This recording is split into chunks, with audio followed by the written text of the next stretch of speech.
안녕하십니까. 저는 오늘 말세의 시작과 요셉의 환란이라는 제목으로 여러분과 말씀을 나누고자 합니다. 우선 하나님의 말씀을 보도록 하시겠습니다. 때의 사람들이 너희를 환란에 넘겨주겠으며 너희를 죽이리니 너희가 내 이름을 위하여 모든 민족에게 미움을 받으리라.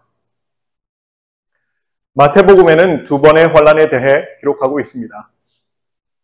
말세 중에 일어날 환난을 두 가지로 나눈다면 바로 은혜의 기간의 전과 은혜의 기간 후의 환난일 것입니다.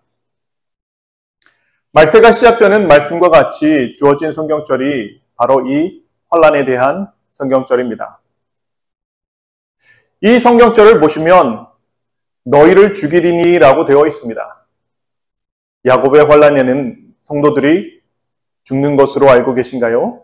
아니면 예수님의 보호하심으로 환난은 있지만 야곱의 환난에는 죽지는 않나요? 저는 죽지 않는다고 배웠는데 여러분은 어떻게 배우셨습니까?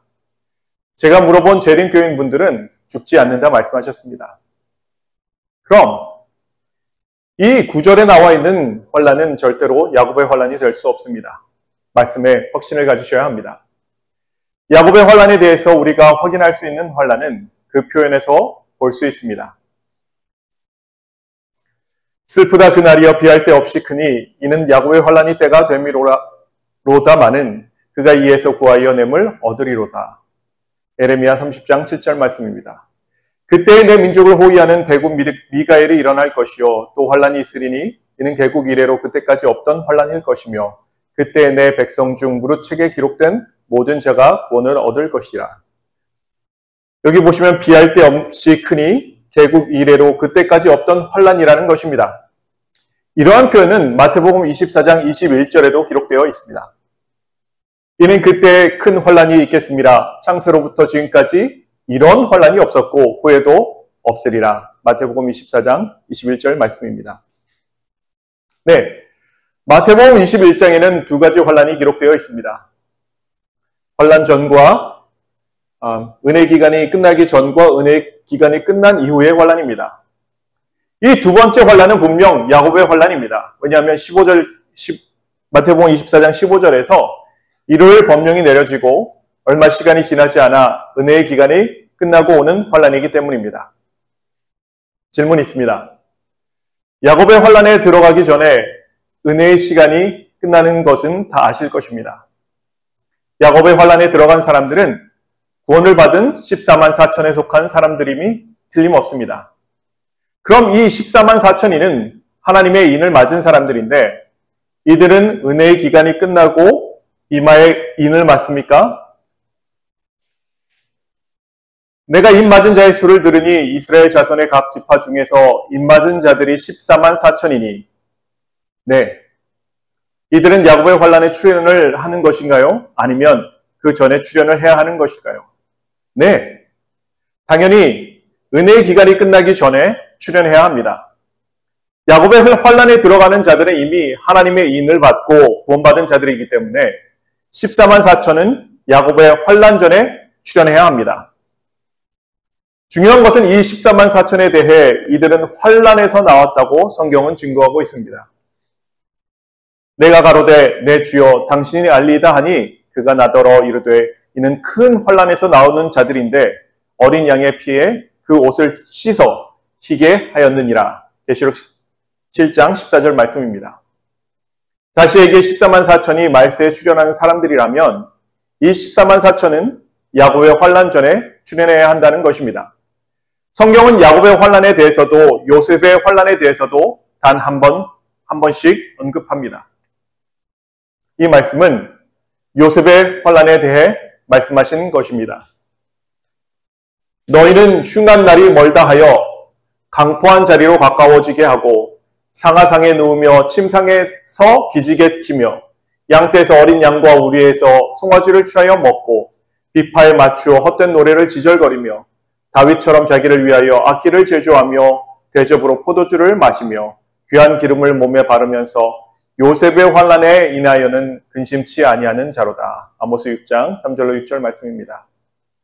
그런데 왜 말세가 시작되고 나서 바로 환란이 있는지 저는 한동안 이해할 수 없었습니다. 재림 교인으로 살면서 제가 가장 신경 썼던 환란은 바로 야곱의 환란이었고, 이 야곱의 환란을 잘 통과해야 된다는 생각과 예전부터 항상 들어왔던 말씀은 항상 이 야곱의 환란에 집중되어 있었기 때문입니다. 가끔 저는 안식일만 잘 지키면 14만 4천에 그냥 공짜로 들어갈 것이라고 생각하였습니다.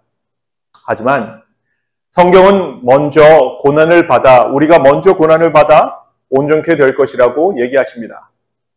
이것이 말세에 들어온 우리에게 주어진 진리고 우리가 준비해야 하며 알고 있어야 하는 지식이며 사실입니다. 보라, 내가 너를 하였으나 은처럼 하지 아니하고 너를 고난의 풀무에서 택하였노라.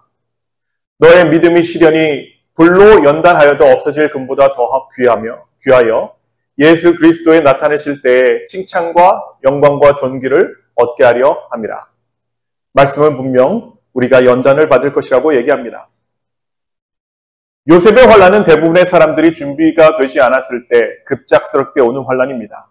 어쩌면 우리 또한 이렇게 빨리 올 수 있을까 하는 그때에 오는 환란일 것입니다. 말세의 징조들이 다 이루어졌을 때에 예수님께서는 마가복음에 이렇게 기록하셨습니다. 너희는 스스로 조심하라. 사람들이 너희를 공회에 넘겨주겠고 너희를 회당에서 매질하겠으며 나를 인하여 너희가 관장들과 임금들 앞에 서리니 이는 저에게 증거되려 함이라.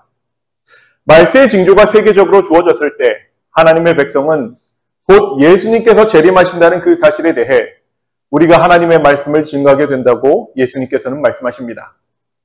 그들이 말씀을 받던 받지 않던 이 일은 증거되어야 할 일입니다.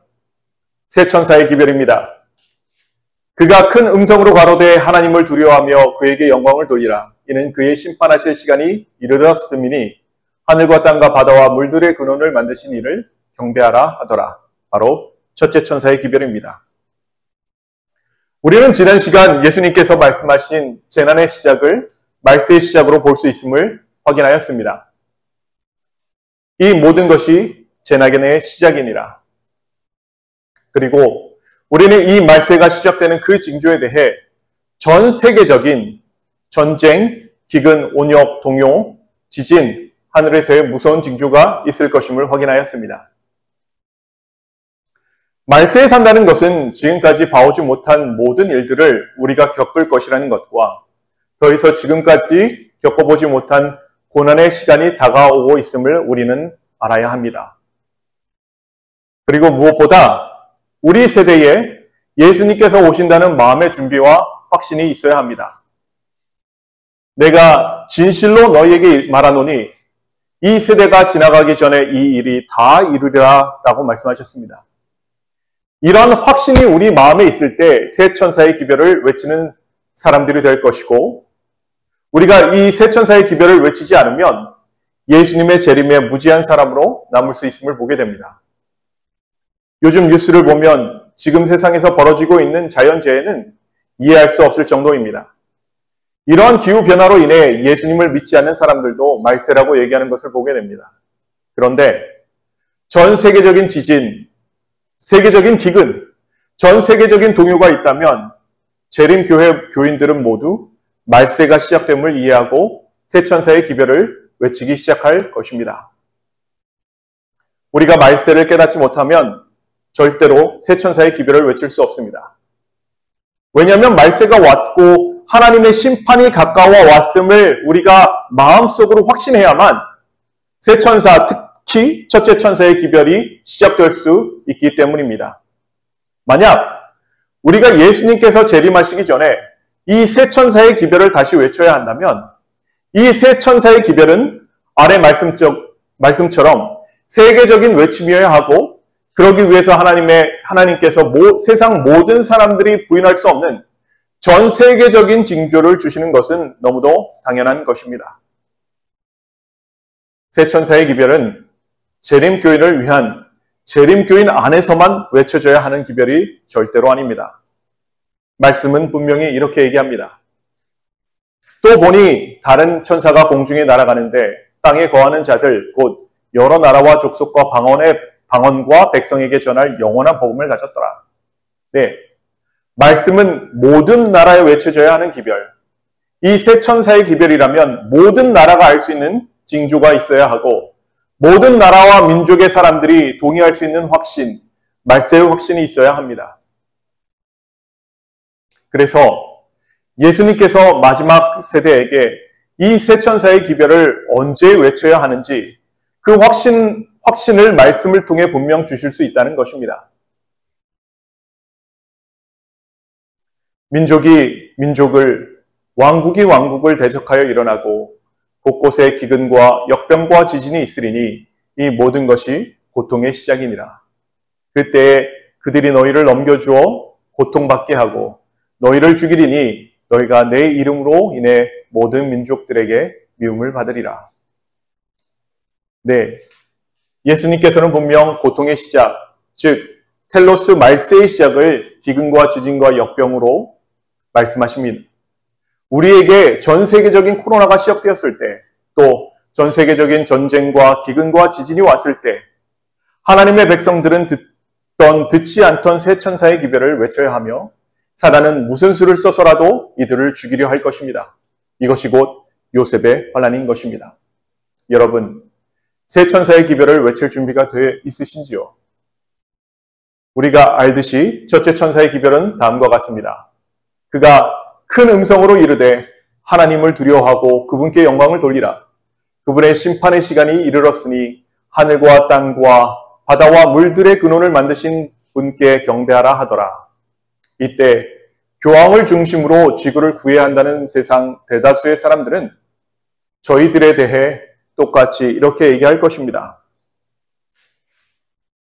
로마 사람인 우리가 받지도 못하고 행치도 못할 풍속을 전한다 하거늘, 또한 하나님의 말씀을 전하는 자들에 대해 천하를 어지럽게 하던 이 사람들이라는 얘기를 분명 듣게 될 것입니다. 예수님께서는 마태복음 24장 9절 이후 성경절에 바로 다음 성경절에 이렇게 말씀하십니다. 그때에 많은 사람들이 시험에 빠져 서로 잡아주고 서로 미워하겠으며 거짓 선지자가 많이 일어나 많은 사람을 미혹하게 하겠으며 불법이 성함으로 많은 사람의 사랑이 식어지리라. 전 세계적인 역병인 코로나도 얼마나 혼란스러운 시기를 보내었는지 다들 기억하실 것입니다. 팬데믹이라 하며 많은 나라들의 출입국이 통제되었고 식당과 공공장소, 심지어 교회 집회 또한 저지하는 공권력의 남용이 있었습니다. 하지만 그 누구도 이것을 반대하기는 쉽지 않았습니다. 여러분, 또 다른 전 세계적인 전쟁, 기근, 지진이 일어난다면 지구온난화로 몸서리를 치고 있는 이 상황에서 환경보호를 외치고 지구를 구해야 한다는 가톨릭을 중심으로 뭉치는 사람들과 말세가 왔음을 깨닫고 이 지구는 멸망할 것이며 심판이 가까웠다는 세 천사의 기별을 전하는 사람들로 나누어지게 될 것입니다. 왜냐하면 성경은 분명히 지구의 운명에 대해 다음과 같이 선언합니다. 또 주여, 태초에 주께서 땅에 기초를 두셨으며 하늘도 주의 손으로 지으신 바라. 그것들은 멸망할 것이나 오직 주는 영존할 것이요 그것들은 다 옷과 같이 낡아지리니. 네, 이 지구는 우리가 구할 수 있거나 멸망을 늦추거나 혹은 잘하면 계속 살 수 있는 것이 아닙니다. 성경에 이미 지구의 운명에 대해 그것들은 멸망할 것이라고 말씀하셨습니다. 요셉의 환난이 왔을 때 우리가 하나님의 말씀을 더 붙잡고 준비될 수 있기를 예수님의 이름으로 축원합니다. 말씀을 마칩니다.